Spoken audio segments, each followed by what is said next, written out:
for that which we consume. Oh, I see. But it speaks about hope. It speaks about changing for the better. It speaks about not being beaten down by the big guy. Some of these very personal messages stem from Lorne's very real life, like paying homage to the 12-step program. I started going to Alcoholics Anonymous. I probably shouldn't be saying this, but my father was a reformed alcoholic. And I used to visit my father on the weekends with my brother. And if we wanted to see Dad, you know, this is what he had to do. So we went too. I had my first brew. I have no idea the value that that had in my life because I think it's such an incredible organization. And I saw what it did for my father and saved his life, and probably ours too. Against so many obstacles, Lorne and the other Oddworld inhabitants still managed to make the deadline. Oddworld, Abe's Exodus, is released in time for Christmas '98, and it's irresistible. And here's the lowdown. Abe must free the living Mudokons still enslaved by their captors, save the spirits of his dead Mudokan ancestors, and sabotage the evil cartel's businesses, including the Soulstorm Brewery. Got it? So what about the farts? Did they make it in? You know, it'd be funny. What if Abe possessed his fart? I mean, at that point, we couldn't do anything but that. Abe's behind yet another Game 1 secret. When Abe broke out of Rupture Farms, that was one of the first things he saw was this moon. And as he put it, in the face of the moon was my paw. And he puts his hand up there and it links up, and then his fate is really kicking in. But how did the paw get embedded in the moon? Well, like many movie mysteries, this one began in a not-so-mysterious way. It's all budget, right? And what can you do and how much time and how much money? But what got edited out is those, as he was escaping, there was supposed to be a meteor storm hitting that moon, slowly forming this hand. So that it would imply that there's these greater forces that are really behind him, that are trying to send him symbols. Now that we know the secrets, here are some magical movie moments.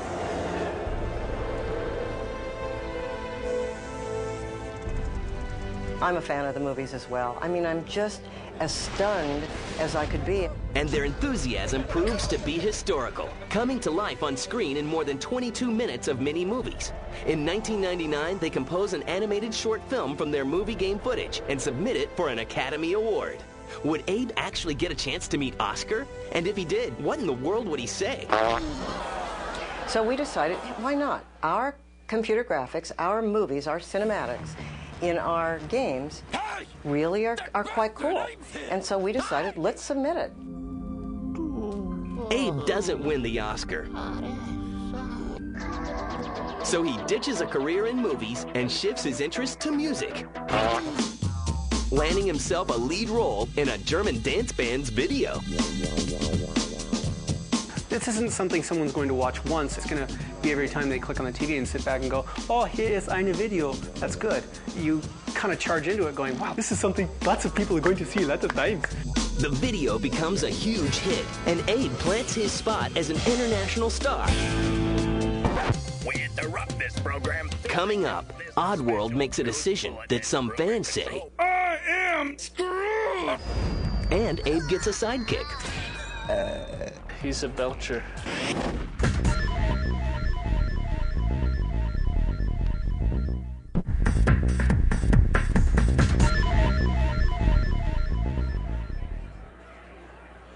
By the year 2000, Oddworld inhabitants produced 2 successful releases that sold more than 4 million units worldwide.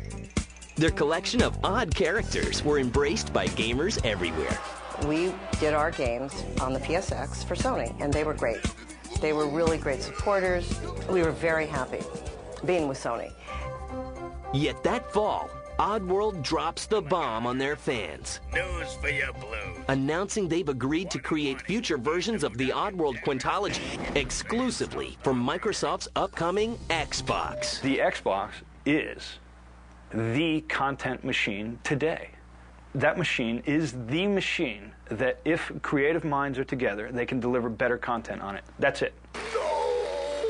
But fans are infuriated. When our fans found out that we had done that, we got more hate mail than you can even imagine. Somebody's really pissed off. Blasphemy it was. We had a feverish upswing. I go to the web, and you can't help but read the web. And there'll be some people, like, you know, talking crazy talk. I am totally screwed! And, man, that hurt. That hurt. It means they care that much. People believe so much in that universe.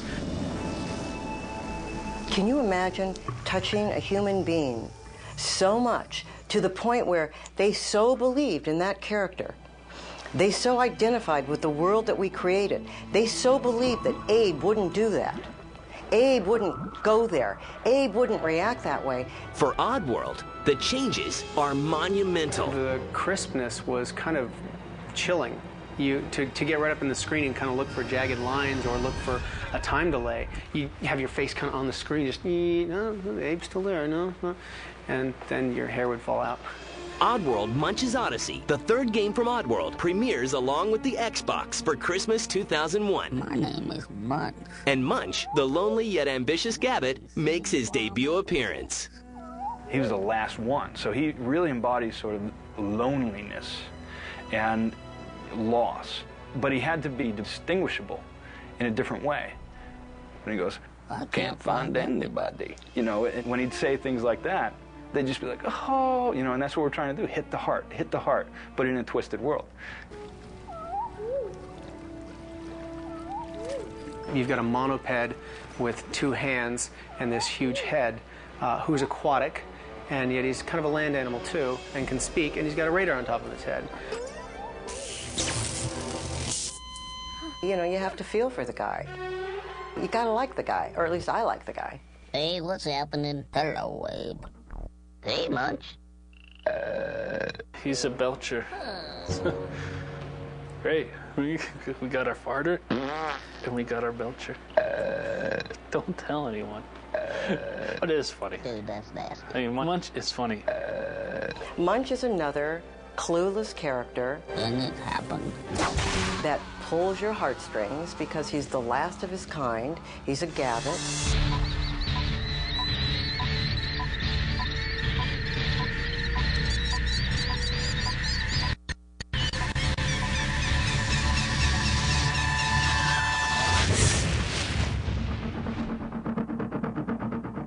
In Oddworld, Munch's Odyssey, Munch tries reaching the last of the Gabbit eggs, while Abe hunts for Mudokon eggs, which contain his unborn brothers.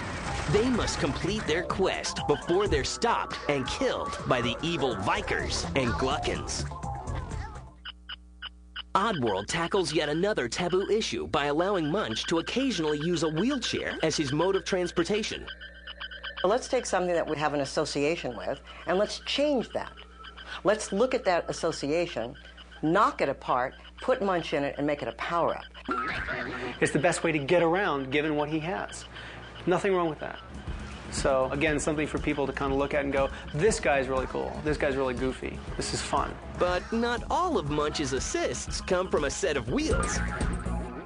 He gains unnatural boosts of energy from power-ups. Oddworld's version of soft drinks. We go to a vending machine, we get caffeine. Well, they go to a vending machine, they can run 50 times faster.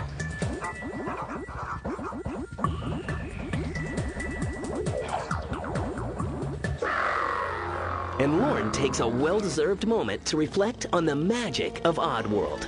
I think when we got shadows to cast directionally, and the way that that looked in the lighting, and the way that that matched the characters, there were certain points, like when we'd be going through the testing, I'd be going, that looks good, that looks good. Okay, make it great. Blow people away. Okay. The game looks great. In spite of the protests, Oddworld fans remain loyal and follow Abe to Xbox, picking up new fans along the way. Oddworld Munch's Odyssey becomes a worldwide hit. With 3 highly successful games, a string of awards, and fans around the globe, what will the Oddworld inhabitants come up with next? We'd like Oddworld to turn into a family event.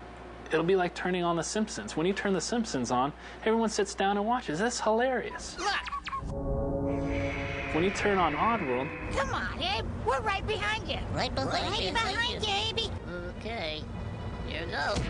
It will be a family sitting on the couch and going, "Oh, Mike, did you see that? Whoa, that's too high for me. That's hilarious."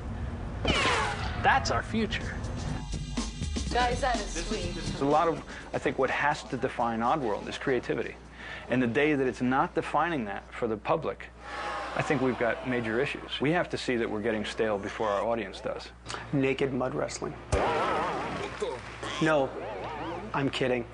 I don't know, because every time we see the production art that comes down the pipe, after a while we're like, wow, this is nutty. This is great. How are we going to do this? I have no idea. I need a coffee. And then we actually do it.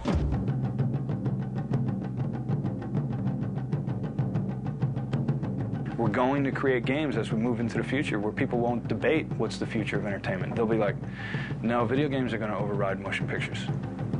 And we're going to hit that mark. And I'm not claiming anyone's hit it yet, and us either, but we will.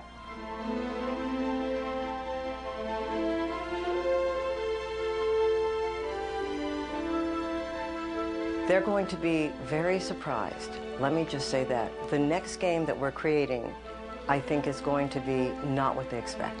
I probably shouldn't say anything more about it but that. And what's coming and what people are going to be playing, it's just going to blow them away. It transcends what they think is possible, and it's not that far around the corner.